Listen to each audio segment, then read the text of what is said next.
Povo de Deus, boa noite. Paz seja convosco, amém? Maravilha, a palavra de Deus é fiel. E Ele não tarda em cumpri-la na minha e na sua vida. Ele é maravilhoso. E eu te convido a receber então os propósitos de Deus que estão manifestos na sua palavra, de acordo com o que Deus quer trabalhar no meu e no seu coração hoje, abrindo ali no livro de 1 Reis, capítulo de número 19.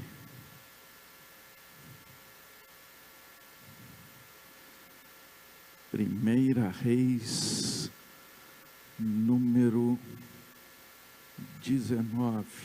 Nós vamos ler o verso de número 21. Diz assim: Voltou Eliseu de seguir a Elias, tomou a junta de bois e os imolou, e com os aparelhos dos bois cozeu as carnes e as deu ao povo e comeram. Então se dispôs e seguiu a Elias e o servia. Amém?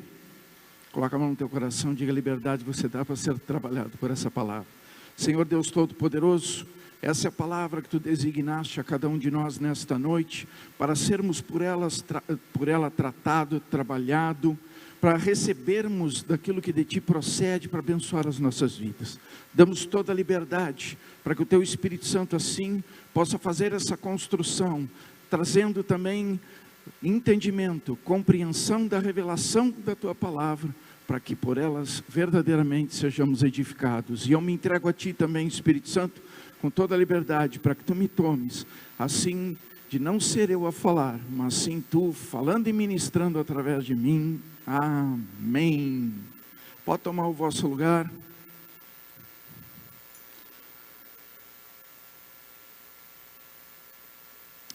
Meus amados, nos conta a história que houve um grande conquistador espanhol chamado Hernán Cortés. Esse conquistador, ele foi um grande desbravador da América Central, e diz que numa das oportunidades das suas conquistas, ele atracou os seus navios na região do México. E quando ele aportou o navio, o seu exército desembarcou, e eles olharam a terra a ser conquistada, e havia nos olhos daqueles homens um certo ar de insegurança, um certo ar de medo, que foi reconhecido por Hernán Cortés. E diz então que ele, olhando para os seus soldados, e havia essa, vamos dizer, insegurança e esse medo nos soldados, porque eles não sabiam o que enfrentar. Eles estavam chegando numa terra desconhecida, e eles sabiam que tinha um povo ali, era o povo asteca, e o povo asteca era um povo de guerra, e eles não sabiam o que enfrentar, eles não sabiam como que ia ser aquela situação de confronto, como que se desenrolaria, né, aquele evento de tomada de território mediante a represária que o povo asteca traria até eles. Então, diante desse contexto, diz que Hernán Cortés deu uma ordem muito interessante. Eles tinham chegado de navio, todas as tropas, os navios estavam atracados na costa, e ele mandou incendiar todas as embarcações. Foi ateado fogo naquelas embarcações. E os soldados de Hernán Cortés viram que não havia mais recurso para voltar para trás, que não havia mais recurso para retroceder, que não havia mais um meio deles decidirem ir embora ou sequer desistir.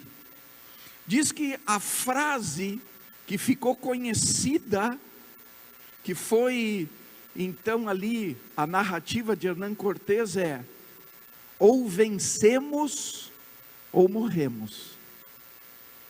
Essa foi a frase dele depois que os navios foram incendiados: ou vencemos ou morremos. E realmente aqueles soldados avançaram e tomaram posse do território, e eles se apropriaram então daquela região que nós conhecemos como México. Por que foi necessário fazer isso? Porque Cortés identificou que se houvesse possibilidades de retroceder, talvez muitos dos seus soldados desistissem e quisessem retornar para os navios, desistir do combate. Então, com aquela atitude, ele colocou esse desafio de superação em todo aquele exército, naquela força militar, onde eles entenderam que eles só podiam prosseguir, que a única condição de eles sobreviverem era avançar, era lutar e era vencer. Se nós pararmos para analisar, nós temos na nossa vida, muitas vezes, navios atracados, que a gente chama do nosso porto seguro. A gente cria na nossa vida determinadas situações onde a gente sabe que tem um porto seguro, onde tem um navio nos aguardando, para a gente retornar para a nossa zona de conforto. Porque é interessante o ser humano. O ser humano muitas vezes toma posição, decide avançar, mas conforme vai vindo as dificuldades, os desafios, as barreiras a serem superadas, vai havendo um desgaste, uma desmotivação, e aí vai se perdendo aquela tenacidade para prosseguir, e a gente acaba tomando decisão de ir se acomodando, se ajustando, e abre mão. Às vezes, quando já está a um passo de tomar posse daquilo que seria a mudança, que seria a transformação, que seria aquela conquista que promoveria uma vida mais adequada, mais propícia, mais gostosa. Há uma tendência na natureza humana de se acomodar, porque o processo de transformação muitas vezes é dolorido,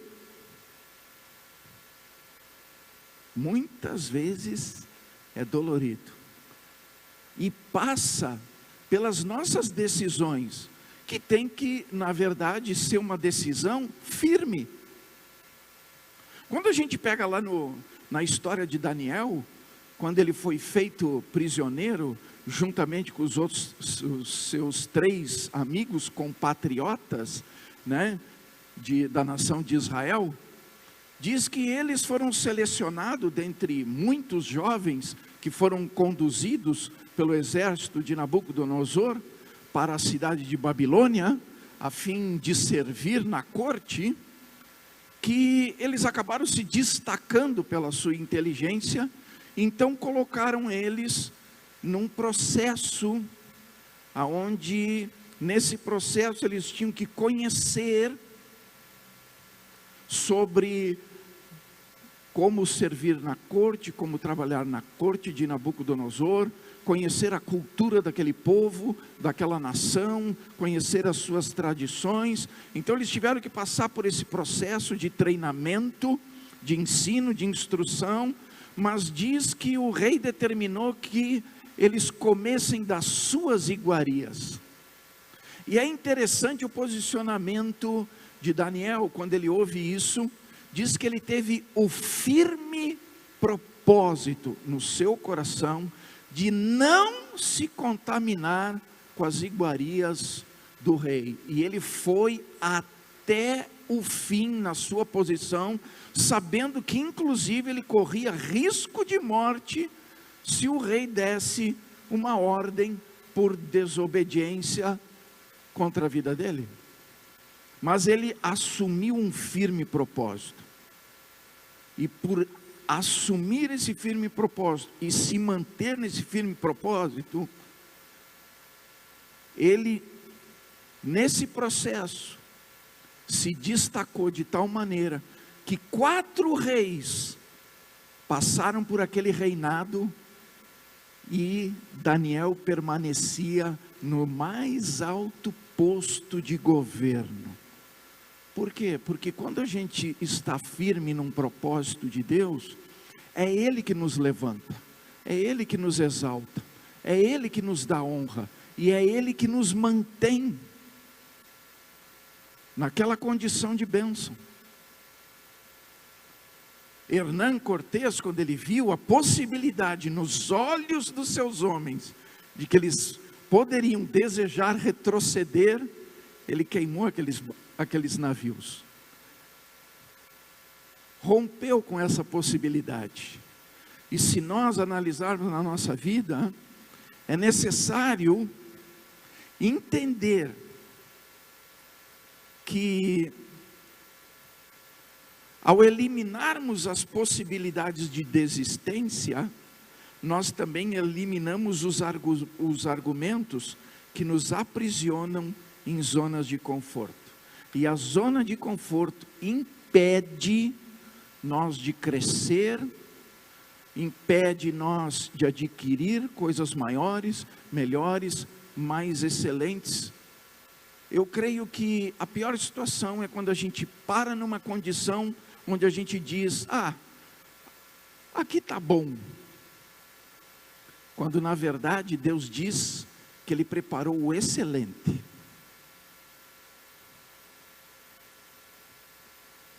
Deus preparou o excelente. Mas é a nossa disposição de chegar até lá que vai fazer a diferença. O que Deus construiu está pronto.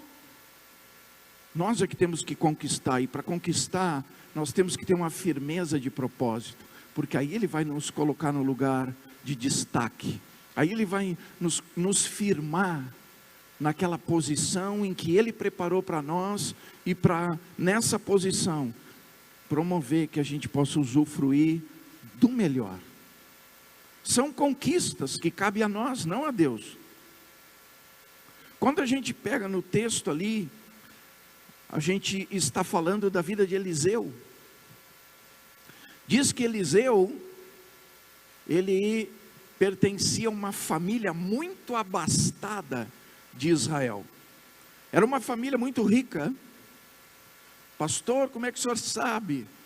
Porque naquela época, quem tinha juntas de bois, é porque tinha muito dinheiro. E a família de Eliseu não tinha uma junta de bois. Diz que eles tinham 12 juntas de bois. Tanto é que se você pegar o texto todo e ler, você vai ver que Eliseu matou a 12ª junta de bois.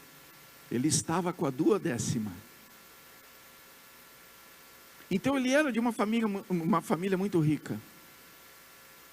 Ele tinha vários benefícios. Mas um dia, enquanto ele arava no campo, diz que o profeta Elias chegou até ele e lançou sobre ele o seu manto, representando um chamado, representando uma escolha, representando uma nova vida para Eliseu. Porque aquele manto que Elias colocou sobre ele era uma designação de chamar ele para o ministério de profeta. Não foi uma escolha aleatória, foi Deus que ministrou no coração de Elias que escolhesse Eliseu. E naquele dia em que Eliseu estava no seu ofício, estava no seu trabalho no campo, em que Eliseu tinha uma certa condição de vida, em que Eliseu deveria ter também sonhos, projetos. Diz que quando ele identifica o chamado, tendo em vista que o manto foi colocado sobre ele, ele decidiu abrir mão de tudo e seguir de acordo com o propósito que Deus manifestou, revelou sobre a sua vida. Não tinha maior honra naquela época do que a honra de profeta, porque ele era a boca de Deus na terra. O profeta era aquele que conhecia os pensamentos de Deus e os revelava aos homens. Ele era um instrumento escolhido para manifestar os propósitos de Deus. Era um privilégio. E ele entendeu isso. E ele entendeu que esse privilégio era superior a todas as outras coisas que ele até aquele momento tinha experimentado, que ele tinha usufruído. E diz então que ele segue Elias. Mas, num determinado momento, ele diz para Elias que ele precisava retornar para se despedir dos seus pais. E Elias diz para ele: vai lá, Eliseu, mas volta rápido. Diz então que Eliseu retornou, mas ele retornou com um propósito no seu coração. Ele foi lá,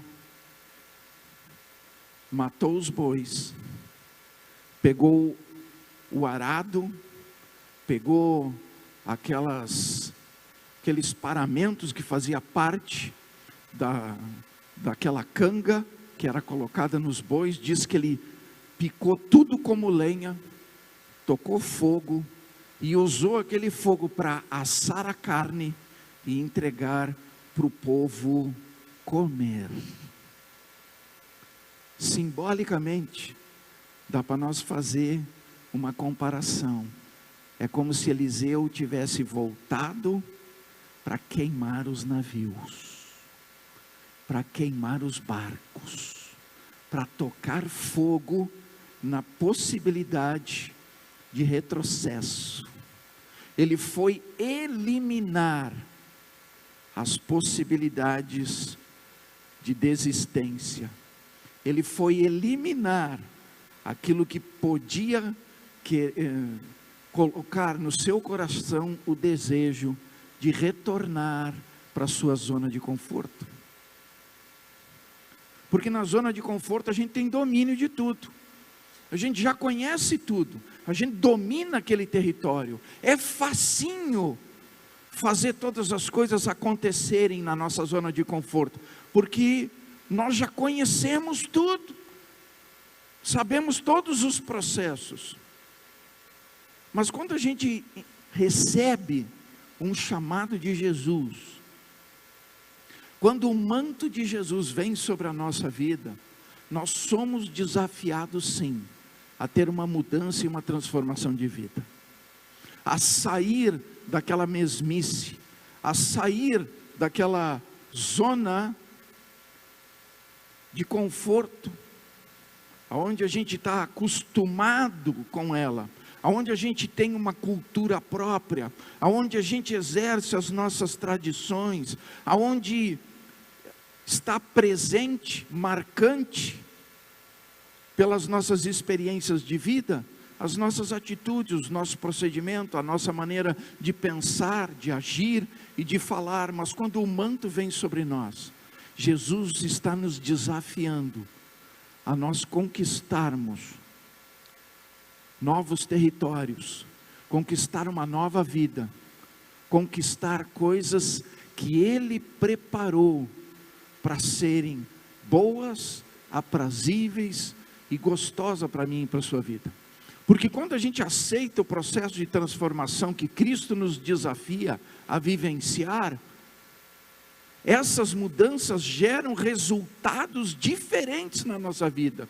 E esses resultados diferentes é que promovem que a gente visualize e vivencie como é bom, como é gostoso caminhar com Jesus, seguir Jesus, estar com Jesus e passar pelo aprendizado com Jesus.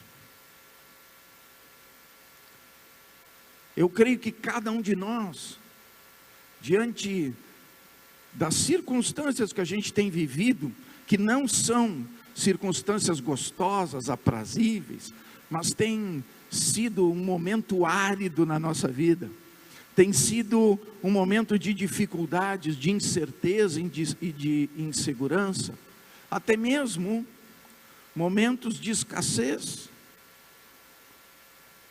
E a escassez não tem a ver só com o recurso financeiro, né? Mas a escassez pode trabalhar em várias áreas da nossa vida. Nós somos desafiados a ter e a buscar algo que mude aquilo. Eu creio que cada um de nós, diante da sua vivência, tem um desejo no coração. Eu queria sair dessa situação. Eu queria viver de uma maneira diferente. Eu queria que o meu casamento fosse de outra maneira. Eu queria que a minha família tivesse uma transformação. Eu queria adquirir novas capacidades, para que eu tenha maiores qualificações, a fim de ter um outro trabalho, um outro meio de renda, de recursos.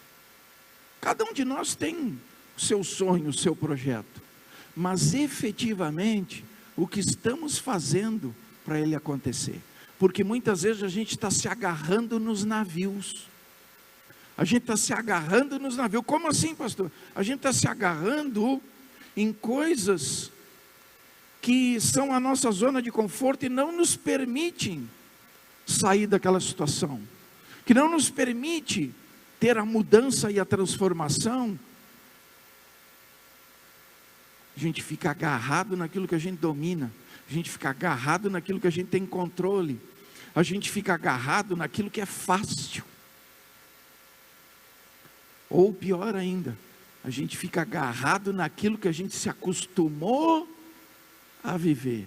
A gente tem sonhos, tem desejos de usufruir de coisas diferentes, mas o navio está na praia.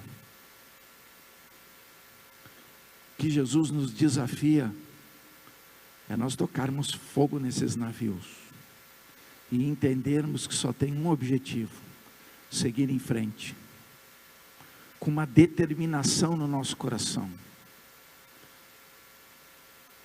de melhorarmos, de crescermos, de nos permitirmos ser dia a dia transformados pelo que a palavra de Deus nos desafia a mudar. Se eu era ranzinza, a palavra me convida a deixar de ser. Se eu era murmurador, a palavra de Deus me desafia a deixar de ser.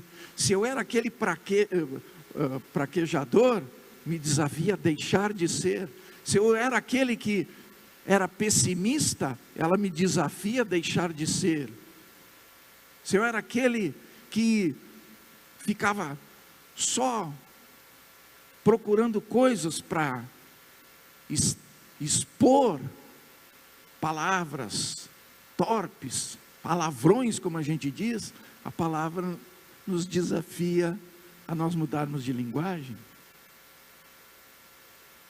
Porque quando a gente conhece, quando a gente compreende qual é o desejo de Deus nesse processo de superação, de crescimento, de desenvolvimento, quando a gente entende e a gente confronta com a maneira de sermos, de pensarmos, de agirmos, quando confronta a nossa cultura e as nossas tradições, nós estamos sendo desafiados a mudar e nos estruturar de acordo com a vontade de Deus. E a vontade de Deus, ela é boa, ela é agradável e ela é perfeita. e ela traz paz, ela traz equilíbrio, ela traz alegria.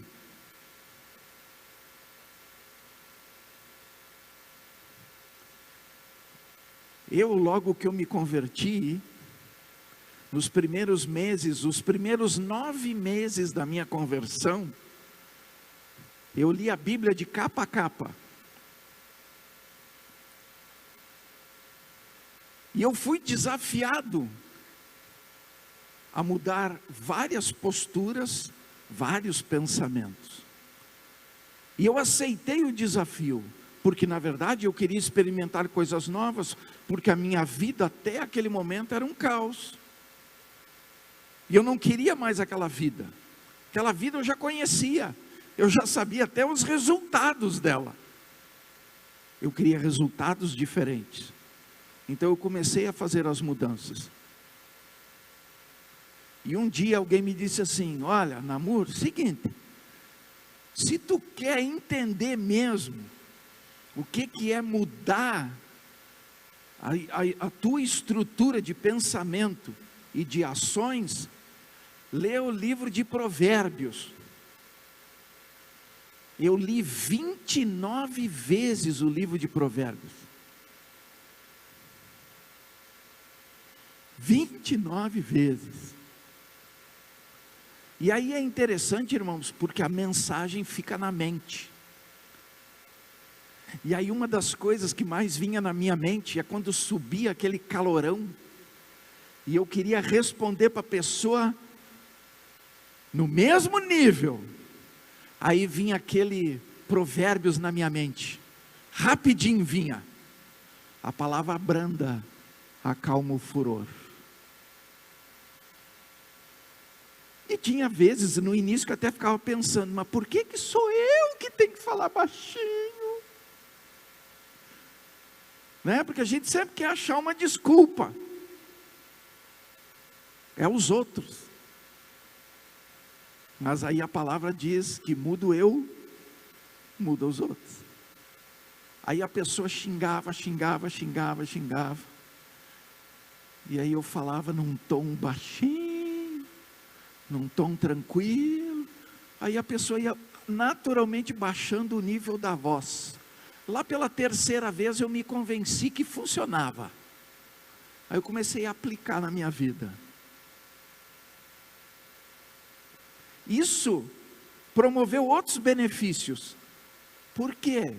Porque, meus queridos, quando eu me exaltava, eu ficava tão brabo que chegava a tremer por dentro de raiva. Aí eu tinha problema de nervos, eu ficava nervoso, né? E por ficar nervoso, aí embaralhava os meus olhos, eu sentia aquele calorão, aí me dava dor no estômago e dor na cabeça. E isso era recorrente, porque eu vivia me irritando, eu vivia gritando, eu vivia nervoso, então era recorrente. Aí a Bíblia me ensinou que eu podia ter um resultado diferente, se eu tomasse uma atitude diferente. Eu comecei a aplicar na minha vida a palavra branda. Aí a palavra branda trouxe equilíbrio emocional, acabou com a dor de cabeça, com a dor de estômago, com o tremor nos olhos. Acabou. Aí quando a gente ouve Jesus dizer: a minha paz eu vos dou, não dou como o mundo a dá. Aí as pessoas, a gente ficam pensando: mas que paz é essa? É a paz de você aplicar a palavra, se superar como indivíduo, como pessoa, diante daquela estrutura de ações, de sentimentos, daquelas motivações da carne, e o benefício da palavra se manifestar, porque você aplicou ela na sua vida. Aí você vê como é gostoso essa mudança, essa transformação. Ô pastor, mas de vez em quando o senhor não tem assim uma vontade? Na mente eu tenho, né? Na mente eu tenho. Mas aí a palavra que está viva na mente, promove que a exteriorização seja benéfica e não destrutiva. Dá para entender, irmãos? Quando eu entrei dentro do meu casamento, eu entrei no meu casamento com uma visão de casamento. E só deu encrenca os 3 primeiros anos. Só deu encrenca. Mas aí quando eu comecei a ler na palavra como é que o marido deve ser, eu comecei a aplicar. Aí aquele velho barco do marido velho, eu queimei, para não voltar para trás. E aí eu comecei a ser o marido que Deus designou que eu fosse. Não tem nem a ver com a minha esposa, tinha a ver com Deus. Era eu ser o marido que Deus descreveu. Estão entendendo, irmãos? Aí eu aprendi a ser filho, porque a palavra de Deus ensina a ser filho. Amém? Aí eu aprendi a ser homem, porque a palavra de Deus também te ensina o que é ser homem, de acordo com os princípios de Deus. Assim como ensina a ser marido, e assim como ensina a ser pai. Está tudo aqui, como ser pai, como ser filho, como ser homem, como ser marido. Está tudo aqui. Irmão, quando eu comecei a praticar, as coisas começaram a ficar leves, as coisas começaram a ficar boas, as coisas começaram a serem alteradas nos seus resultados, e os resultados começaram a ser benéficos, os resultados começaram a ser gostosos, os resultados começaram a trazer alegria e a verdadeira paz. Porque, irmãos, é impossível você praticar a palavra e não ter o resultado que a palavra diz que vai ter. E é impossível esse resultado ser ruim, porque tudo que vem de Deus é bom. Quando Eliseu aceitou esse projeto, ele foi lá, matou os bois, tocou fogo no arado e entregou para os outros comer, dizendo: eliminei as possibilidades de voltar para trás, eliminei as possibilidades de abrir mão do projeto que Deus tem para a minha vida daqui para frente, eliminei o meu porto seguro, a minha zona de conforto, e decidi passar pelo processo e pelo desenvolvimento que Deus propôs para a minha vida. Porque foi isso que aconteceu com Eliseu. Quando ele começou a caminhar com Elias, ele entrou num projeto de crescimento espiritual, de desenvolvimento espiritual. E nesse crescimento e nesse desenvolvimento espiritual, ele foi transformado como pessoa. Ele aprendeu a ouvir a voz de Deus, ele aprendeu a ter comunhão com Deus, ele aprendeu a caminhar com Deus, ele aprendeu a usufruir das visões que Deus lhe dava para prosseguir na sua caminhada com retorno abençoado a seu favor. Se você olhar a trajetória de Eliseu, Eliseu foi maior que o próprio Elias. Inclusive, ele operou muito mais milagres do que o próprio Elias, porque ele se desafiou nessa superação, a buscar o melhor, a sair do bom para ir para o melhor. A intimidade e a comunhão de Eliseu com Deus era tão grande, que até quando ele já estava morto, tinha unção nos seus ossos. Ô pastor, é só você ler a história, está ali no livro de Reis, agora não lembro bem o capítulo, acho que é lá pelo 24, 25, por aí, que diz que Eliseu morreu, e ele foi colocado numa cova, e houve uma guerra, um combate, naquela época, entre dois exércitos, e diz que um dos soldados que foi ferido gravemente foi jogado na cova onde estavam os ossos de Eliseu. Diz que quando o corpo do soldado tocou nos ossos de Eliseu, ele ressuscitou imediatamente. Dá para imaginar o tamanho da unção que estava ali? Não era nem no Eliseu, era nos ossos do Eliseu. Dá para imaginar? Dá para você imaginar como é que foi essa comunhão entre Eliseu e Deus, a tal ponto dessa unção ser tão forte, tão presente e tão permanente, que ficou até nos seus ossos depois de morto? Jesus jogou um manto sobre mim e sobre você. No dia que nós dissemos sim para Jesus, Ele nos chamou para caminhar com Ele. E nessa caminhada, Ele quer nos ensinar através da sua palavra, quer nos orientar através da sua palavra, quer trazer revelações ao meu e ao seu coração, para que nós possamos verdadeiramente usufruir com excelência da boa, agradável e perfeita vontade de Deus. Está na hora de nós tocar fogo nesses barcos. Está na hora de nós tocar fogo nesses navios e entender que só tem um objetivo: prosseguir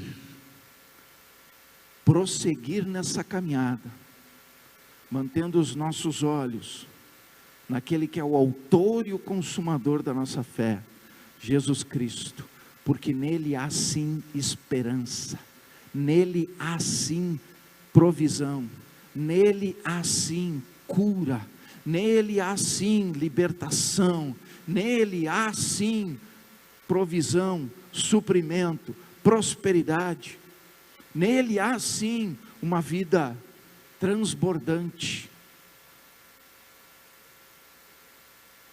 Ele quer nos prover do melhor, mas nós temos que entender que temos que abrir mão da zona de conforto e decidir seguir, assim como Eliseu seguiu Elias, e nesse processo irmos crescendo, não abrindo mão, mas perseverando. Se você abrir ali 1 Coríntios 15,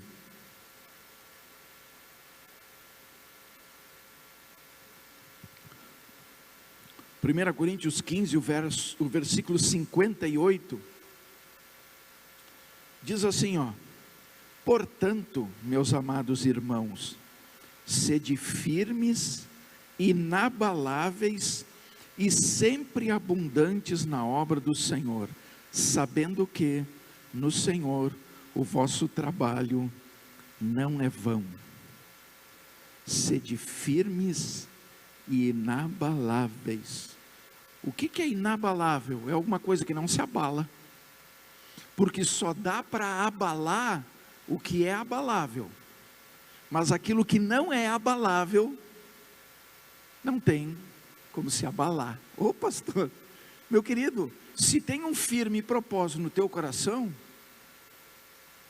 e você confia verdadeiramente em Deus, você não será abalado, porque você sabe em quem confia. Não tem aquele salmo que diz que os que confiam no Senhor são como os montes de Sião, que não se abalam? Os montes de Sião, pensa nos rochedos que é. São rochedos. Pode bater vento, vir tempestade, cair temporal, soprar vento forte, não tem abalo, porque não é algo abalável. É algo firme, consistente, sólido, não se abala. É a mesma coisa a nossa fé.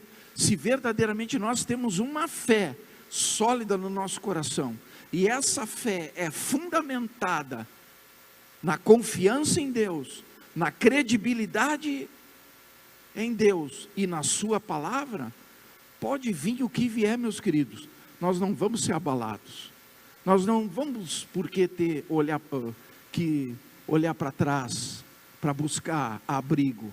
Não, o nosso abrigo não está mais atrás. O nosso abrigo já foi queimado. É para frente que nós vamos. É avançando, é conquistando, é tomando posse. Porque Deus diz que Ele vai na frente. Está escrito: irei adiante de vós. Hernán Cortés foi na frente. Foi na frente do seu exército. Ele conquistou. Ele tomou posse. Elias foi na frente de Eliseu. Eliseu seguiu. E ele tomou posse de uma medida dupla. Ele teve dupla honra, dupla bênção, dupla unção.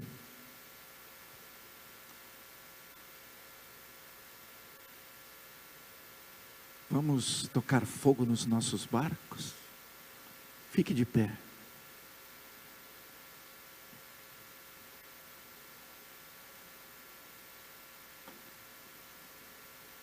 Feche teus olhos.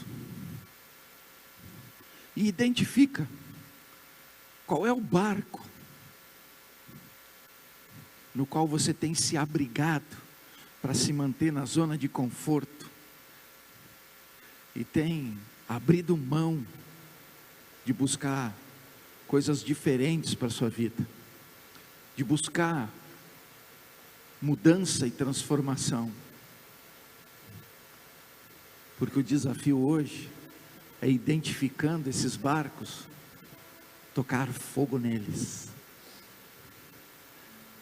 Dizendo: para cá não volto mais. Nessa posição não fico mais. Nessa mesmice eu não vivo mais. Não quero mais essa situação que me amarra, que me trava, que me impede de ser melhor e de usufruir do melhor.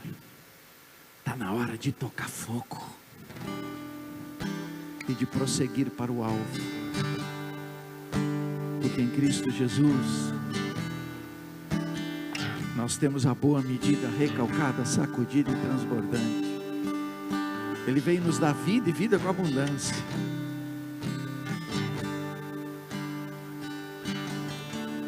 E se crer, verás a glória de Deus.